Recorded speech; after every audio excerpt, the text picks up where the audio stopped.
শীতে পিঠা না খেলে ভালো লাগে না, এই জন্য মাঝে মধ্যে পিঠা বানিয়ে ফেলি। এটা আমাদের পাবনা জেলাতে সই পিঠা বা সেমাই পিঠা নামে পরিচিত। আপনাদের এলাকায় কী পিঠা নামে পরিচিত আমি জানি না। তো চলুন একদম সহজ পদ্ধতিতে এই পিঠা বানানোর রেসিপিটা আপনাদের দেখিয়ে দেই। আসসালামু আলাইকুম, কেমন আছেন সবাই? আশা করি সবাই ভালো আছেন। আমি এখানে এই পিঠা বানানোর জন্য 1 কেজি দুধ সুন্দরভাবে জাল করে নিয়েছি, 2টা গুড় নিয়েছি, আদব চাউলের গুঁড়া আর নারকেল নিয়েছি।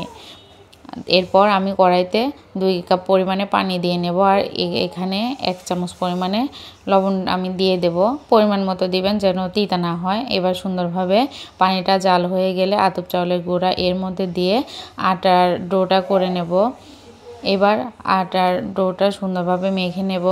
আটার ডোটা কিন্তু সুন্দরভাবে মাখতে হবে, কারণ এটা যত সুন্দর মাখবেন পিঠা তত ভালো হবে। যে কোনো পিঠার ক্ষেত্রেই আটার ডোটাই আসলে মেন। তো আমি সুন্দরভাবে এটা মেখে নেব। মেখে নেওয়ার পরে অল্প অল্প একটু আটা নিয়ে এইভাবে লম্বা লম্বা করে আটাটা এইটা বানাবো। আমরা লাসি বলি, এটা আটার লাসি বলে, পিঠার লাসি আর কি। আপনারা কি বললেন জানি না। এবার এই লাসিগুলা দিয়ে ছোট ছোট টুকরা হাতের নিচে নিয়ে এইভাবে আমরা পিঠাটা বানাই। আসলে এই পিঠাটা আমরা ছই পিঠা বলি, আমাদের পাবনা অঞ্চলে এটাকে ছই পিঠা বলে। আপনাদের এলাকায় কী পিঠা বলে আমি জানি না। ছই পিঠা বা সেমাই পিঠা বলে। খেতে কিন্তু অনেক মজা লাগে।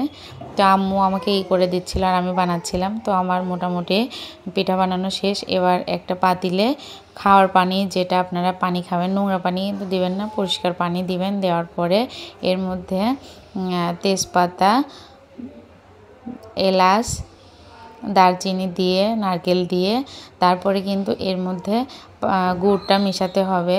গুড়টাও সুন্দরভাবে মেশানোর পরে একটা যখন এটা খেজুরের গুড়, এই জন্য ফ্লেভারটা সুন্দর আসে। যখন ফ্লেভার আসবে তখন কিন্তু বুঝতে হবে যে পানিটা ফুটে গেছে, তখন এই পিঠাগুলো দিয়ে দিতে হবে। এই পিঠাগুলো দিবেন আর আস্তে আস্তে নাড়বেন, না হলে কিন্তু নিচে চাপ ধরে যাবে। তো এইভাবে আস্তে আস্তে আম্মু দিচ্ছিল, আমি আস্তে আস্তে পিঠাটা নাড়তেছিলাম যেন নিচে লেগে না যায়। এইভাবে এই পিঠাগুলো দেওয়ার পরে সুন্দরভাবে যখন পিঠাটা ফুটে যাবে ততক্ষণ পর্যন্ত ওয়েট করবেন। দেখেন পিঠাটা রসটা কি সুন্দর গাঢ় হয়ে গেছে, পিঠাটাও মোটামুটি ফুটে গেছে। পিঠা যেন এমনি সিদ্ধ আটার, তারপরে একটু জালটা ভালো হলে ভালো হয়। এবার দুধটা ঘন করে জাল করে নিয়েছি, একদম শুকায় ফেলছিলাম যাতে পিঠাটা বেশি মজা লাগে। এর মধ্যে দুধটা অ্যাড করে দিব।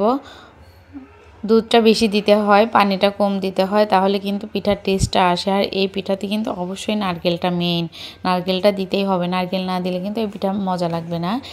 তো দুধ আর নারকেলই কিন্তু পিঠার স্বাদটা। আপনারা দেখতেই পারছেন কালারটা কি সুন্দর ইয়ামি আসছে, মাশাআল্লাহ। এটা খেতেও অসাধারণ লাগে। আমার আম্মু রান্না করলো এই পিঠাটা। আমাদের পাবনায় কিন্তু অনেক জনপ্রিয় আর খেতে অনেক মজা। যদি ভিডিওটি ভালো লাগে থাকে অবশ্যই লাইক, কমেন্ট, শেয়ার করে পাশে থাকবে।